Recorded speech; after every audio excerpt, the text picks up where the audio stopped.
Ah, there we are.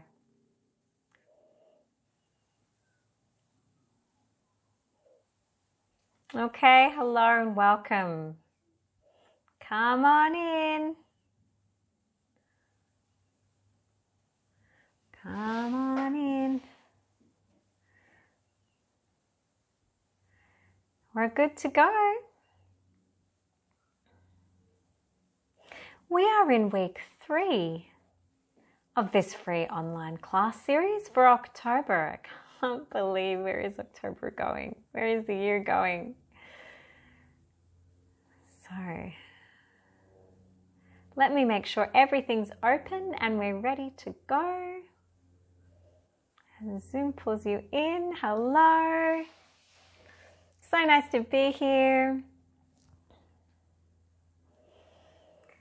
This in week 3, the 18th of October, really it is 2023. If you're here live, hello, g'day. If you're listening to the recording, wherever you are, whatever you're up to, I hope you're comfy. I hope you're in a place where you can really soak up what we're talking about today.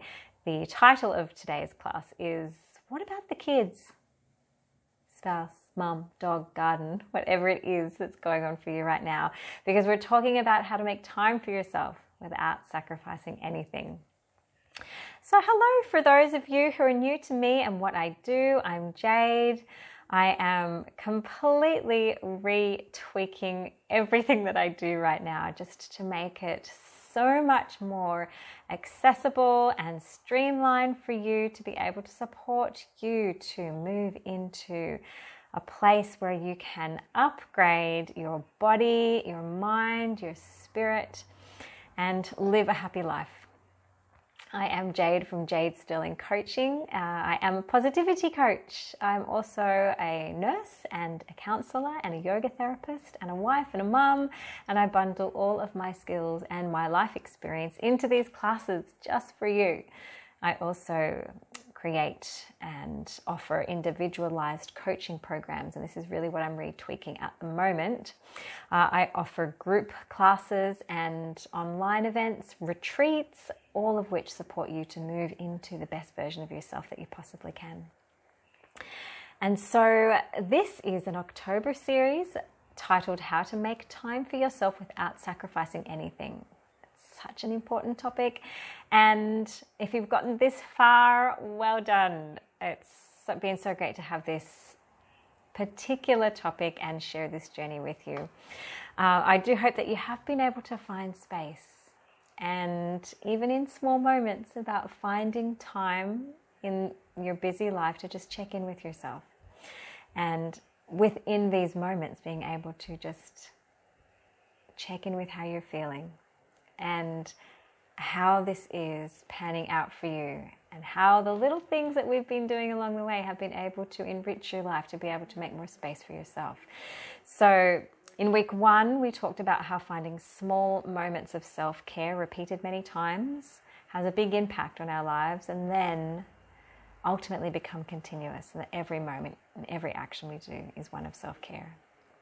That was week 1. And then in week 2, we learned about the positivity model, which is about learning to become aware of the natural laws of life and how they're operating around us, and how we can make conscious choices to choose peace, to choose gratitude, to choose joy, even in the tough times. And we talked about how to do that last week. So if you're here live, hello, welcome, where we're talking about how to make time for yourself without sacrificing anything. And week 3, we're talking about, what about the kids, the spouse, the mum, the dog, all the other things that are happening in our lives. We're talking about our relationships. Basically, in a nutshell, that's what we're talking about today. Because often we say to ourselves, oh, I'll get to me once I sort out the kids, or I'll get to me once I sort out my spouse or my mum, or whatever else is happening in your life. Whatever else it is that you're putting before you're putting yourself tends to come first, and then we put ourselves down a little bit down the triage line. And we've talked about this before. We're starting to understand that that's really not very helpful to us. as human beings that we do need to prioritize self-care. We know that it's important. We know that it's important for us, for our own being and spirit and enjoyment for life, but also because it benefits the people around us, because that's how we engage in our relationships. But we don't often actually talk about how to do it, what it looks like, and how do we do it when we've just got so much to do and so much going on. So that's what this class series has been about. As I said, we've been talking about the small moments and taking the small moments repeated many times. But I think it's important to look at the structure of our day at a very practical level, so that we can look at how we're using our small moments and where we're placing these small moments in the grand scheme of things. Because really the idea is just to maximize the efficiency of your small moments, for you to get the most out of that time for yourself, so that even micro moments of self-care do have a big impact for you and how you're traveling. So I have told my own story before, but I will share a little bit again, where it was just a few years back. I was kind of in a bit of a fluster about how to manage my own time, my own life with people around me. And I used to draw these mind maps. We have a big whiteboard in our kitchen, and I used to draw these mind maps every so often to just try and clear my head about what was happening in my life and how I was designating my time. I don't know if you've ever done anything like this or you can relate to it in any way, but being able to just get it all down and just have a look with how I was managing my time and how I could do it better, because I was often flustered and stressed out about all of my key relationships. So I would write on the whiteboard me in the middle and put a big circle around that, and I would put lines on the outside, and I would write all of the key people in my life and, you know, how they were important to me and how I wanted to show up in that relationship. I did this often because I was so conflicted about where my loyalties should lie, because I felt that it was so important to be able to have things in order so that I could ensure that I could give everything to everyone. But if you can imagine a mind map like I've just described, with me in front and little arms everywhere and everything stretched out and all over the place, well, that's exactly how I felt. Stretched out, scattered all over the place. I really didn't know, should my kids come first or my partner or my mother? And look, I know that I need to look after myself, but where do I have time to fit that in? I felt like I was all over the place. And ultimately, no one that I was interacting with, none of my relationships were actually getting my full attention. I was never really fully present. I was always engaged somewhere, thinking that I should be somewhere else, and it just really didn't allow for very fulfilling relationships, and I was not happy. So during this time where I was already having a difficult time trying to figure out how I should be managing my time, my mother actually came to live with me and my husband and our small children. And it was a difficult time. I really felt like everyone was expressing the need to be number one on my list of priorities. This is just how I felt. This didn't just include the people in my house. This felt like my work. This felt like some recreational commitments that I had taken on, and my friends, and there just wasn't any time for me. And I really did feel like I was dog paddling in my relationships. All of them: my marriage, being a mum, being a daughter, being an employee, being a friend, and it was a very overwhelming time. And I did feel very anxious. I just felt very anxious all the time, because I didn't want to hurt anybody or let anybody down, because everybody was important to me, and I'm sure you can agree. It really was one of the most challenging times of my life. And it was during this time that I found and I started working with Dr. Paul Jenkins, who I talked about last week. He was the creator and developer of the positivity model that we learned last week. He's also my teacher and my mentor and my coach.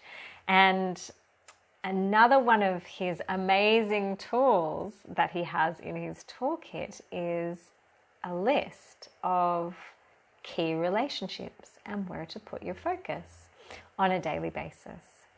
Now, this list that he created was based on 30 or more years of clinical experience as a clinical psychologist and a coach. And he had personally observed that people, when they attended to their relationships in a particular order, they appeared to be really happy and enjoyed their lives. They were much more fulfilled and living a balanced, harmonious life within their relationships. So I'm going to share this list with you today. Now, if you have any questions at any time, the Q&A is open.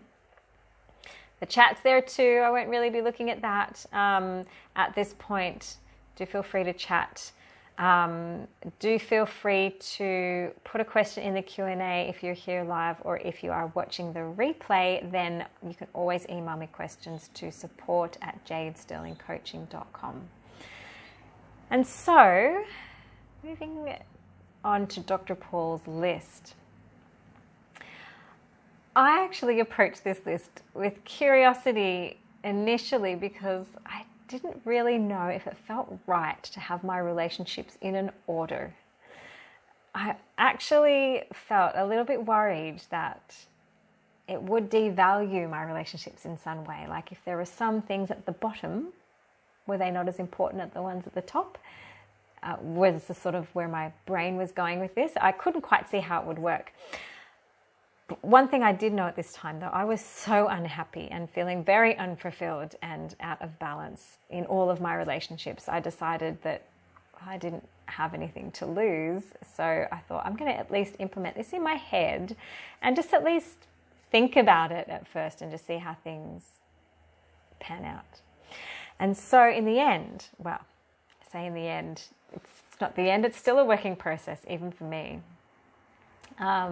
When I became really clear about the order of focus of these key relationships, it became really easy for me to triage my life, and it became such an empowering tool, a powerfully empowering tool in creating balance and harmony and peace for me in my relationships, which is why I now share them with you today.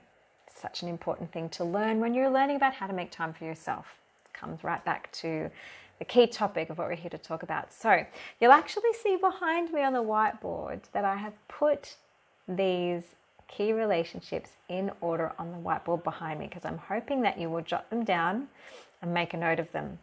Now, if you are here live, I am aware that my screen has probably cut you off a little bit at the bottom. We're going to talk through this, and I'm going to try and move things, but when you've got a few cameras going on, because you want to make sure that you can upload some sort of quality for the people who are watching the recording, sometimes I can't cover all of my bases. So let's just launch into it and we'll see how we go.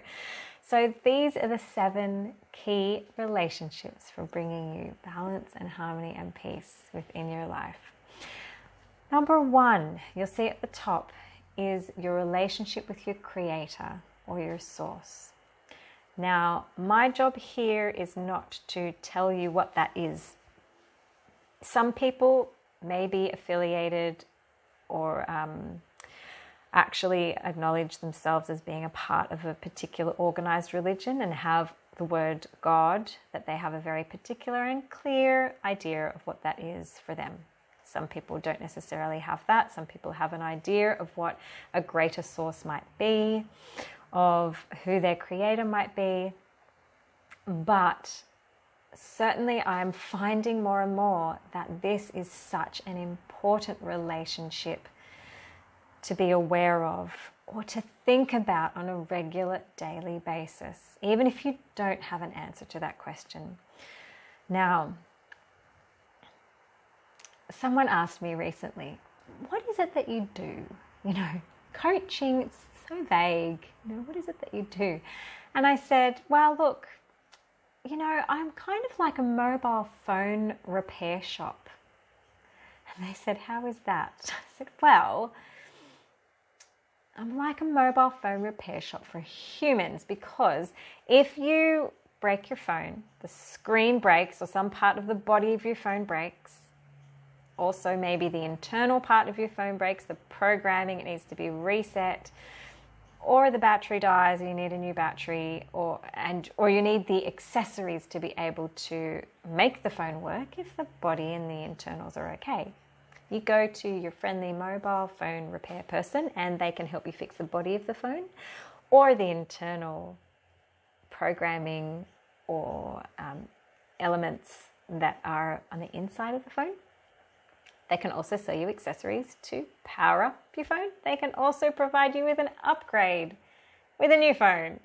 And so I said, I kind of do that for people. We look at their body and we can look at how to fix that. We look at their mind and we look at reprogramming and we look at resetting, doing the factory resets. But the biggest thing, and this is why I'm sort of revamping my individualized coaching program at the moment, is the other element of your spirit. We can fix those things, but if you don't have your power source to be able to plug into the wall and then plug your mobile phone in to power up the phone, you can't actually use it, even if it's in perfect working order. And so I find it's easy with a phone. We know that we have electricity that for most people is attached to a wall, that they need a cable and a plug to plug in to be able to charge their phone.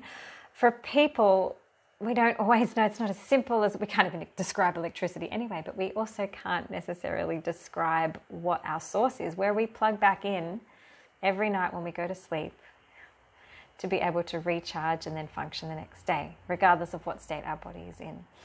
And so I really have found over time that people who don't consider what their source is and where they're recharging themselves every day, that there is definitely a deficit. Even if people with amazing bodies and amazing use of their mind, if they're not sure where that is connected and they don't have a cable to connect them into their source, then things just don't work optimally and things still appear to go wrong. But we talked about that last week, about whatever your definition of wrong is.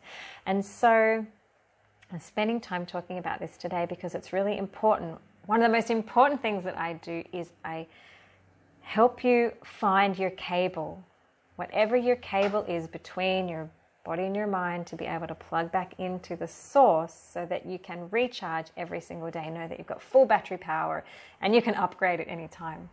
And so that cable can look like anything. It can look like meditation. It can look like prayer. It can look like singing. It can look like just your breath. It can look like going for a walk. It can look like whatever it is that you need to plug yourself back in. But it's something that you can do on a daily basis. And even just thinking about this helps to recharge you and to greater enhance all other aspects of your life.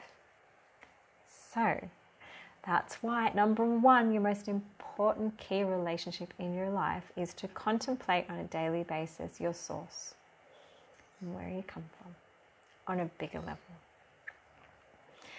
Number two in your key relationships is yourself.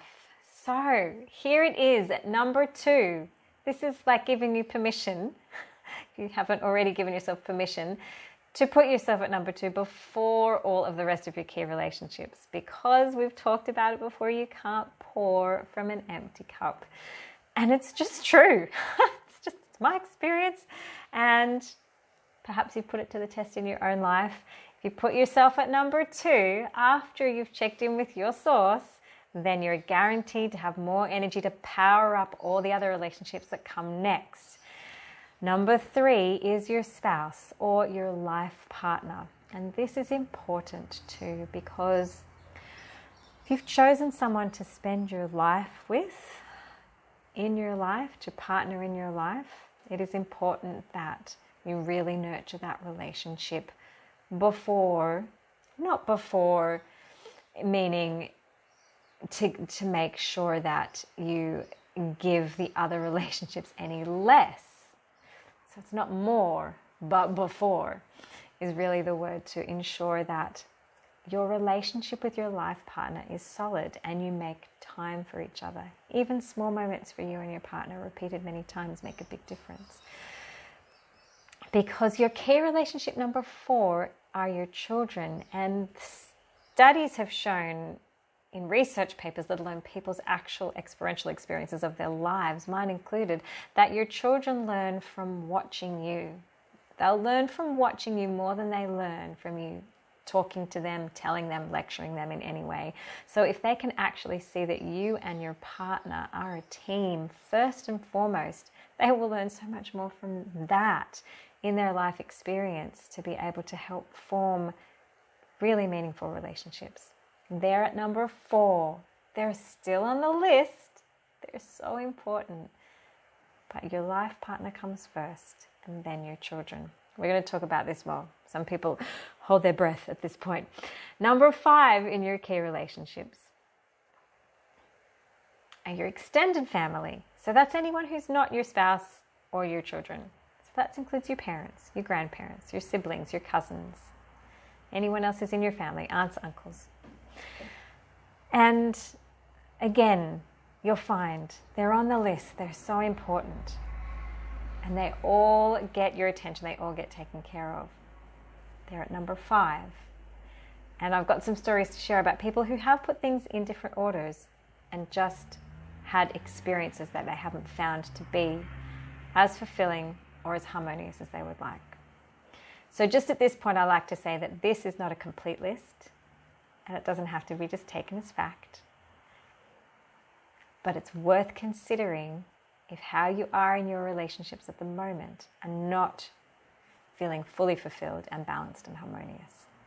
Your extended family, so that's anyone outside of your spouse and your children, are at number 5. At number 6 on the list are other people, and that includes friends. That includes your neighbors, people who you go to school with or work with, or in your church or your neighborhood, or your recreational activities or other volunteer commitments, or anything else you've got going on in your life. Other people that aren't in your family. At number 6, they're on the list. They're very important people. They're at number 6. And then number 7, which you may or may not be able to see very well down here in Zoom, but there is number 7 that actually says things. It's very important that you still remember you have a relationship with things, because we can't really exist without things in our life. Things are like your house. They're your work, they're money, they're material things that exist in your life. We need these things to survive and function, so we need to be grateful and have a really good relationship with our things. They're at number 7 on the list. So in my experience, I personally have really found that the order of focus of all of these relationships, it's just been so helpful for me to be able to live a more balanced and more fulfilled life. Now, I started just by putting these on the fridge, not actually doing anything, but just thinking about them. But when I was in a situation where I felt conflicted about what to prioritize first or who to prioritize first, then I would refer to the list, and I decided that I would start to triage according to the list. And then I found that the situations from there actually became very smooth, free-flowing, and everyone got what they needed. Now, a simple example for this in my life, something that was causing me great anxiety at the time, was around dinner time. This was at the time that my mum did come to live with us, and at dinner time, people always wanted my help. It was around that time, for some reason, that my mum, who was also very unwell, she would need something to do with her laundry, or can you look at this paperwork, or I just want to sort out my medications, please. It's always sort of this late afternoon. Also at this time, my kids wanted to tell me all about their day, because they were just so excited and felt that they just needed to externally process this part of their day, and I was the one that they needed to come to do that, which most children do. Now, also at this time, my husband would be home from work, and he's not particularly sociable when he first comes home from work. He's actually very hungry, so he would just want to eat straight away as soon as possible and then just go to bed, please. And me at this time of the day, I was always hungry because I'd be so busy during the day. And this was at this time, and I'm certainly making better choices now, but I would often not eat very well. I'd have a good breakfast with the family, get the family on the way with breakfast for the day. And then throughout the day, I'd make sure that everything else was sorted, but I would usually just have an apple with peanut butter, and then I would carry on. So by, 4:30 in the afternoon, I'd be like, gee, I'm really hungry. And so at that time, 4:30-ish in the afternoon where everyone wanted me at once. I was often very hangry and I was a bundle of nerves and feeling very anxious and overwhelmed about which task I should perform first, because I had all these people, including myself, expressing I have needs and I need them to be met right now, please. This made me feel very stressed out. I don't know if you can relate to this at all. And it manifested in different ways every single day. But this was just one example that I just didn't know what to do or where to start. So this list was super helpful to me at this time because I would refer to it and I knew that everyone I cared about was on this list. So no one was going to miss out, but who do I attend to first? So I realized that, right, I'm up there. I'm up there to be able to attend to myself first, and I'm hungry and I need to eat. And if I don't eat myself, I don't eat, then I'm not going to be any use to anybody. So I told everyone when 4:30 came, I would say, right, I'm cooking dinner. You can come and talk to me if you like, but my attention is primarily on making a meal because I'm looking after my second key relationship, which is me. Myself. I'm also looking after my third key relationship, which is my spouse. He needs to eat. Kids, you can talk to me at dinner. You guys are number 4. I know you'll be fine. And then, yes, you can talk all the way through dinner. That's awesome. They were quite happy to do that. And then my mum, I'll organize all of your laundry after dinner. Let's make a date to do that. Right, she was fine with that. It's my extended family at number 5. So everyone's needs were being met and no one was missing out. I didn't have to tell people, by the way, you're at number 3, so I'm dealing with you, and then you're at number 4, and then because you're at number 5, you can wait till later. I actually didn't say that out loud. You can, but you don't have to. You can just have that in your mind. But as long as you know where your focus is and how you're distributing your energy and your attention, you'll find that it will just make it easier to be able to say to relationship number 5, I know I'm going to get to you. I'm just going to deal with the kids first. And then we just go from there. So it certainly does make it easy to balance out your energy and be present, like really present in your relationships. Give it a go. I highly recommend that you try it. Just having this on my fridge also impacted my family. You know, they look at it, they ponder on it. Sometimes they act on it, sometimes they don't. But on a whole, we refer to this list often and we kind of use it as a compass when we're feeling uncertain. It gives us perspective and it's been very, very helpful for us. Now, I have had some very interesting conversations with clients who have not been able to quite get their heads around this list. And I hear you because I was there. They do feel that their kids should come first, or their brother, or their mother, or even their friends. Some people say, oh my God, no, my friends have got to go like way up there somewhere. Can they be like a 4A or 4B? Just go from 4 to 5. But I must say that often when people put these relationships and their focus in a different order, then there is a relationship breakup of some kind, which may or may not ultimately lead to a happier outcome. So as I said, it's got to be this way. If you're happy and you're not following this list, fine, disregard this list. If you're happy it's working for you, don't worry. But if you're not happy, if you're feeling miserable and you're feeling unfulfilled and unbalanced, and if there's conflict in your relationships, then I just encourage you to just put it on your fridge and take a look at it. Give it some thought. So,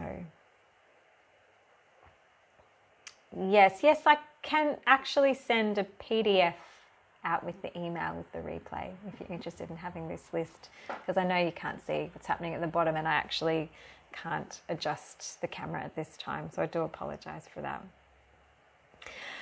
So one more example that I wanted to share from a client who thought that this list was really wrong. She said, you've got it wrong there. Which I completely am open. As I said, if you're happy, great. If you're not happy, and this is what I said to her very gently, very sincerely, this list could be wrong.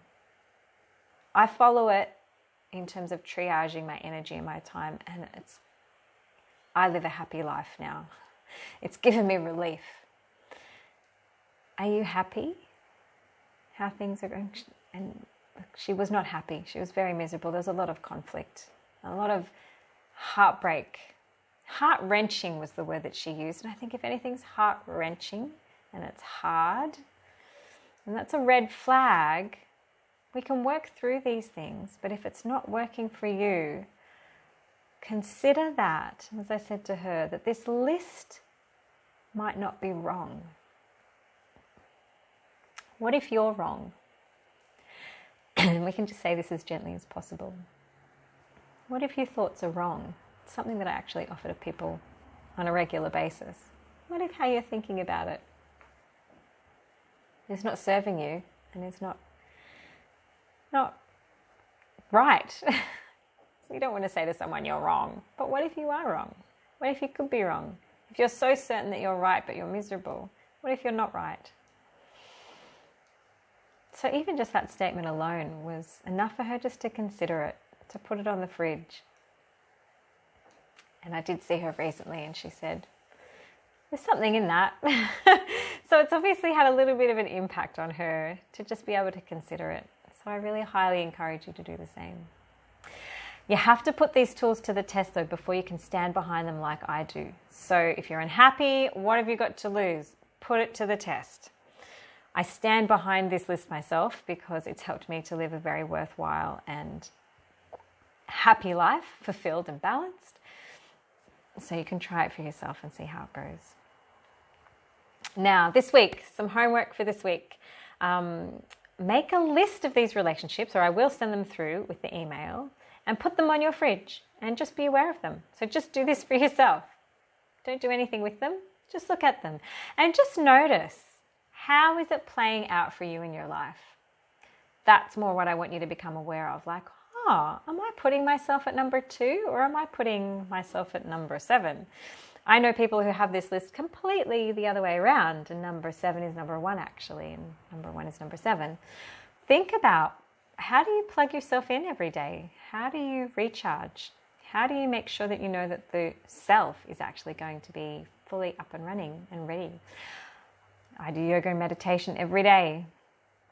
I know without it, I just feel like I'm running at less than 50%, but it charges me up in the morning and it feels like I'm connected to my source that helps me to live the best version of myself that I can. So these are all things that I really love you to consider this week.